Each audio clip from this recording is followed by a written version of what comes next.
Vabbè, vai, vai.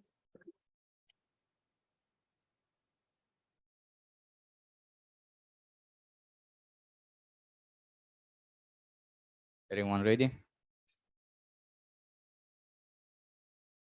All right. Hello, everyone. My name is Gianluca Finotti. I'm a postdoctoral researcher here at the University of Bologna. And today I'm going to present you a project about involvement of the premotor cortex in cue-guided decision-making. But before doing that, I just wanted to say that this project was the brainchild of my collaborators here.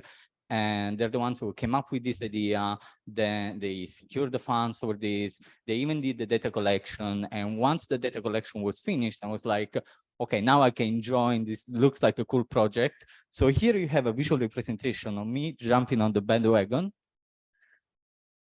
And no, but anyways, jokes aside, I just wanted to give them the full credit that they deserve. But this also means that if you have any theoretical question, I'm going to skillfully redirect you to Sara Garofalo.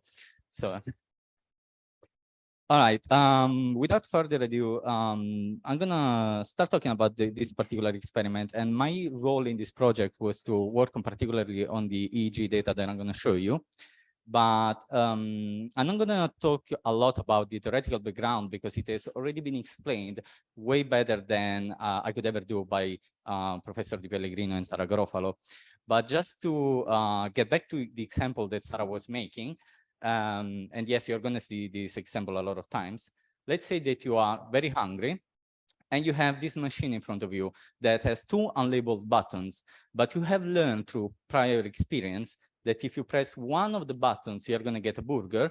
And if you press the other button, you're going to get a pizza.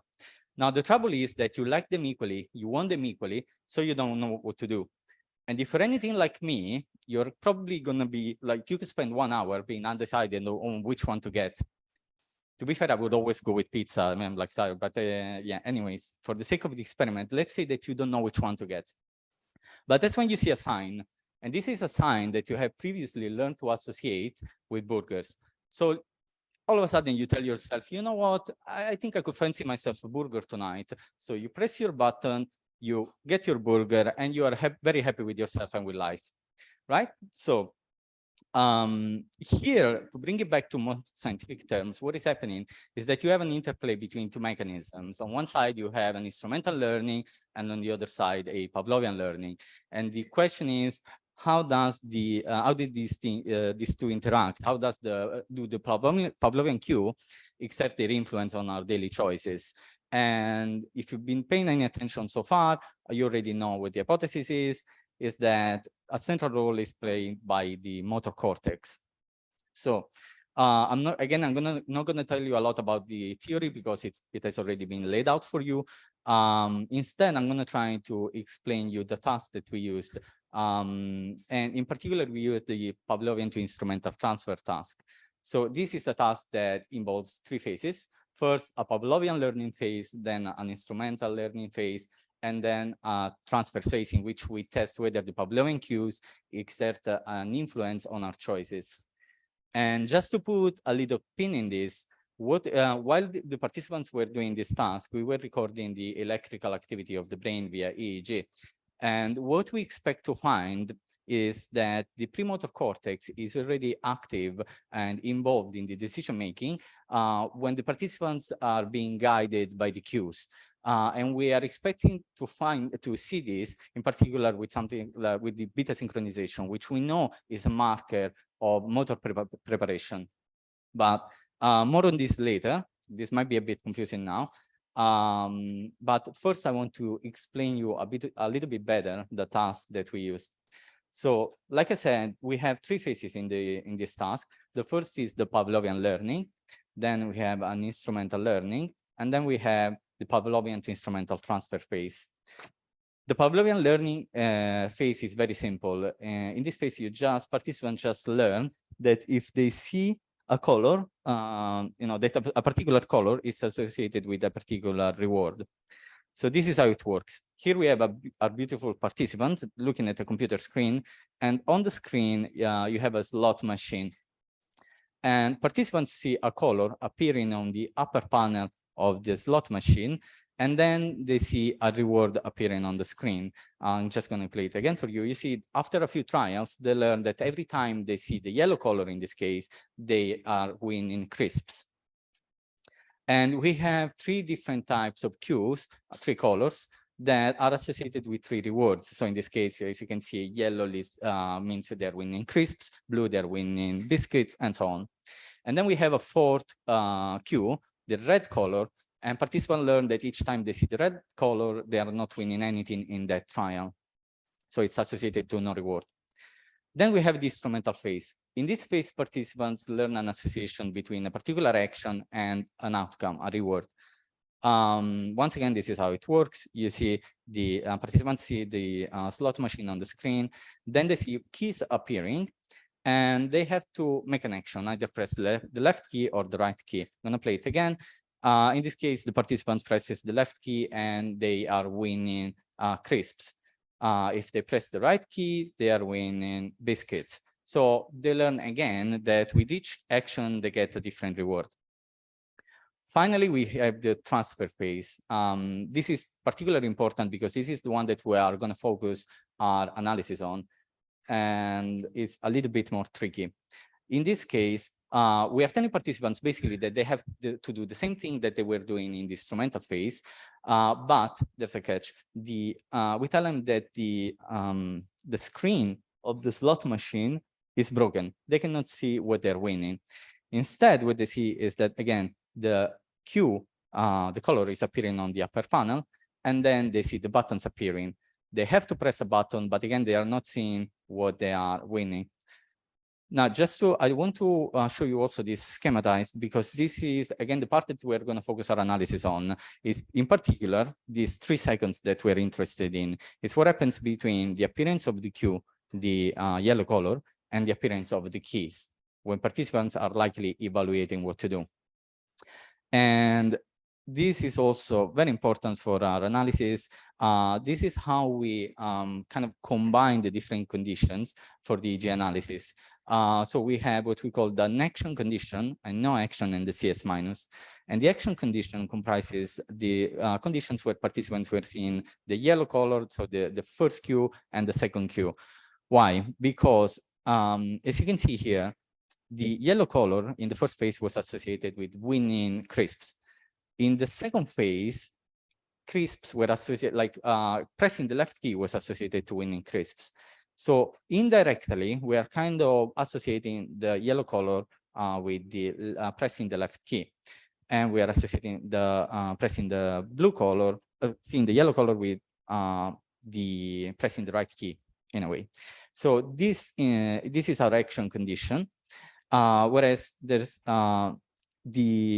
this third cue was never associated with any action. There's no action that that you can do in this case to win that particular reward. So this is the no action condition. And finally, we have, as always, our CS minus, which is the one that has never been associated with any particular with any reward. This is also quite important.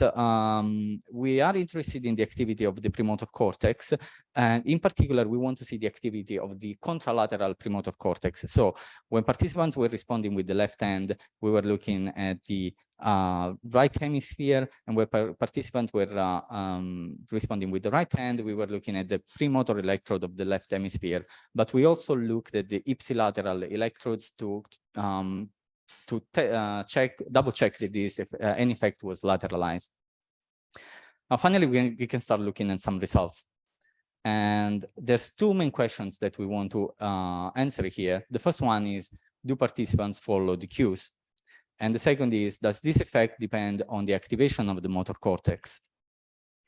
Here I'm going to show you, we can answer the first question, do participants follow the cue, by looking at the number of responses in each condition. And you can see here, in the action condition, as compared to the no action conditions, participants were given a higher number of responses.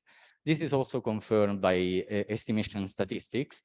If you look at this vertical line here, the simple way to interpret this is that if this doesn't touch the 0, we can kind of be confident that there's a difference between the two. Sarah is going to kill me for explaining this like this, but you know, I have little time, so bear with me. We also can compare the action condition versus the CS minus condition and see that, again, we have a very similar pattern of results. Whereas in the no action condition versus CS minus condition, we have no difference between these two conditions.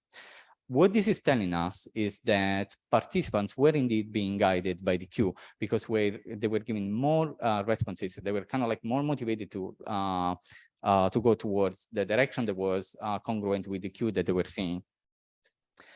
Finally, we can look at the EEG results. And here I'm going to show you the time frequency for our different conditions, action, no action, and CS minus.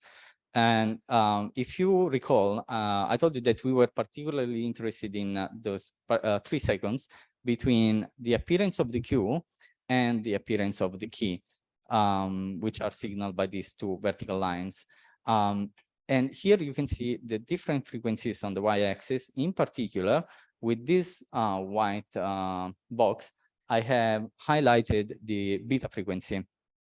Now, if we compare the beta frequency in the action contralateral versus the no action and the CS minus condition, we can see that, and remember, we are looking at the premotor electrodes, we can see that there's a higher beta desynchronization in the action condition as compared to the no action and CS minus.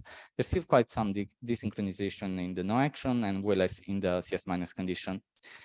And if we compare now these 3 conditions with the same but ipsilateral, we see in particular that in the action condition, it does seem like this is very much lateralized because in the ipsilateral condition, we don't observe the same beta desynchronization. Similarly, also for the no action condition, but we don't have, it's not as strong. But what I did next is that I averaged the beta frequency in these 3 seconds for each participant and for each condition. And then we submitted the result to an ANOVA. And long story short, what we see with the ANOVA is that there is indeed a lateralization effect. There's an effect of a hemisphere, because if you look at the action condition, the beta desynchronization is higher in the contralateral electrodes as compared to the ipsilateral electrodes. And what we also observe is that this desynchronization is higher for the action condition. I'm actually not pointing with the mouse, sorry. It's higher for the action condition as compared to the no action and the CS minus condition. And this is also further confirmed by the estimation statistics in which we compare the action versus no action and the action versus CS minus, is again in the contralateral electrodes. Finally, again, here in the time frequency, we were only looking at 2 premotor electrodes, but here with the topographical maps, we can look at the entire activity, how the beta desynchronization or the beta frequency is spread throughout the scalp. And here I'm plotting, again, this is only the beta frequency, and I'm plotting separately the left hand and the right hand in the action, no action, and CS minus conditions. And with the red star, I'm highlighting the electrode that is contralateral to the hand that was used by participants to provide a response. And what you can observe here is that there's 2 main things that I think that we can take from this plot.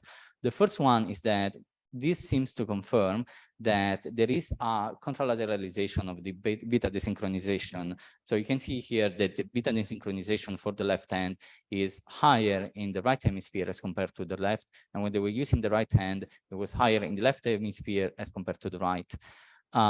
There's also another thing that we can take out, and is that the beta desynchronization does seem to be localized around the premotor and motor cortex. Obviously, it's not just on the premotor electrodes because that's not how electricity spreads, but it is quite localized to that area. Whereas in the no action and CS minus condition, we don't observe the same lateralization of the beta, the desynchronization. First of all, it's not as strong, and also it's not as lateralized, which further confirms what we were seeing in the results of the analysis. So why is this important?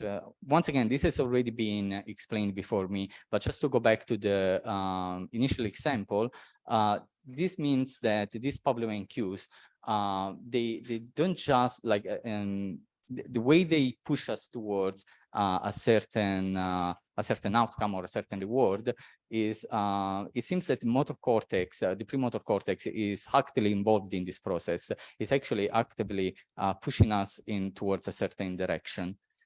And okay, so I was gonna summarize the results, but I'm out of time. So I think that's all for me. And thank you very much.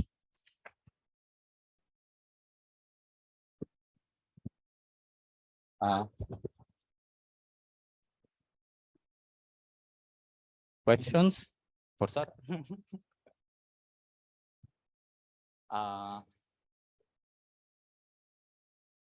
Usually in these cases, either everything was very clear or nothing was clear at all. So if there's no question, I'm just happy because I go back to my seat and I enjoy the rest of the presentation. So hi, can I make a question from the Zoom world here? From Zoom? Can you hear me? Yeah, from the air, it's a bit from somewhere. Okay. Hi. Yes. So hi, Gianluca. Thank you very much for the presentation. So very curious about this effect of action. So the question is to better understand this effect. So what are your predictions if someone else were making the action? Because this gets to confirm is, for example, the reason why we choose some cues rather than others. It's many times it's because many people choose them also. You made examples of the McDonald's, for example. So advertising. So the question was, if someone else were making the action, would you expect similar findings about the involvement of the premotor cortex and etc.? Yeah, thank you for your question. I think that this is actually one of the next experiments that we are going to run. I think it's, if I'm not mistaken, yes, Junji, right, is working on this. So I think, you know, in short, yes, we expect the same results because, as you pointed out, and thank you for the question, much of what we learn, we don't learn by acting ourselves, but we learned it by observing other people making some actions or choices. And so again, I think Junji can say a bit more about this, as he's actually working on this particular experiment. But this is something that we have discussed because we do expect to see the same pattern of results even when someone else is doing this question, right? Yeah, I could say that on this, if someone doesn't shoot me, on this, I actually have a paper that it doesn't involve the premotor cortex, but the contribution of the heart that is going to come out this week. So if you want, you can check out that too if you're interested. I'm advertising myself here, but yes, otherwise, if you wait a little bit more, I'm sure that the results of this other experiment are going to come out, and I'm sure that they will be very exciting.